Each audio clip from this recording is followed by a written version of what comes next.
Good morning friends, आपका हमारे channel एके tutorials में स्वागत है। अभी जो टॉपिक हम डिस्कस करने जा रहे हैं उसका नाम है सूफीवाद। डॉक्टर यूसुफ हुसैन के अनुसार रहस्यवाद धर्म की उपज होता है। ठीक है, डॉक्टर यूसुफ हुसैन का मानना है कि रहस्यवाद धर्म की क्या होता है, उपज होता है। निसंदेह परमात्मा की उपलब्धि से संबंधित रहस्यवाद को सूफी ने इस्लाम से क्या किया है, ग्रहण किया है। राजा, 5 बार नमाज, हज आदि धार्मिक कार्यों एवं आचारों का इस्लाम धर्म में क्या है, काफ़ी महत्व है।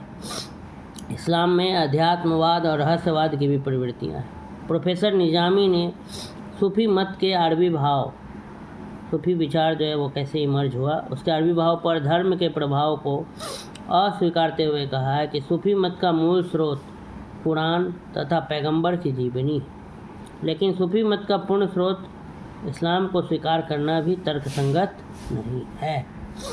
सूफी मत का मूल स्रोत, उनका भी मानना है ऐसे कि प्रोफेसर निजामी का, कि सूफी मत का मूल स्रोत कुरान तथा पैगंबर की जीवनी है, लेकिन सूफी मत का पूर्ण स्रोत, अगर पूरा स्रोत अगर हम सिर्फ इस्लाम को कह दें तो भी तर्कसंगत नहीं। सूफी धर्म विश्व के प्राचीन धर्मों की श्रेणी में नहीं, बल्कि अनेक धर्मों के प्रभावों की क्या है, उपज है। सूफी धर्म विश्व के प्राचीन जो धर्म हैं उनकी श्रेणी में नहीं है, बल्कि अनेक धर्मों के प्रभावों की उपज है। डॉक्टर ताराचंद्र के अनुसार सूफी मत वह स्रोत है जिसमें अनेक देशों की नदियों का समावेश, कुरान तथा पैगंबर मोहम्मद का जीवन इसके मुख्य स्रोत है। ईसाई धर्म तथा अफलातून दर्शन के प्रभाव से इसका क्या हुआ, विकास हुआ। हिंदू और बौद्ध शिक्षाओं तथा नास्तिक मतों ने इसे काफ़ी प्रभावित किया। इस प्रकार निसंदेह कहा जा सकता है कि सूफी मत के अरबी भाव में इस्लाम, ईसाई, बौद्ध, जैन, वेदांत, हिंदू आदि सभी धर्मों का क्या है, योगदान है। सूफीवाद के विषय में लिखा है कि सूफीवाद प्रगाढ़ भक्ति का धर्म है, प्रेम इसका भाव है, कविता, संगीत तथा नृत्य इसकी आराधना के क्या है, साधन है, तथा परमात्मा में विलीन हो जाना इसका क्या है, आदर्श है। सूफीवाद के विषय में लिखा है कि सूफीवाद जो है प्रगाढ़ भक्ति का क्या है, धर्म है, और प्रेम इसका भाव है, कविता,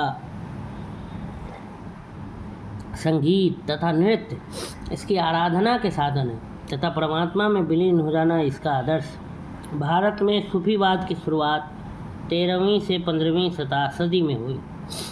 सूफीवाद आत्म अनुशासन के माध्यम से ज्ञान प्राप्त कर ईश्वर को पाने का एक आवश्यक तत्व मानता है। भारत में जो है सूफीवाद की शुरुआत 13वीं से 15वीं सदी में हुई, और सूफीवाद आत्म अनुशासन के माध्यम से ज्ञान प्राप्त कर ईश्वर को पाने का एक आवश्यक क्या मानता है, तत्व मानता है। तात्पर्य यह है कि सूफीवाद आंतरिक शुद्धता पर जोर देता है।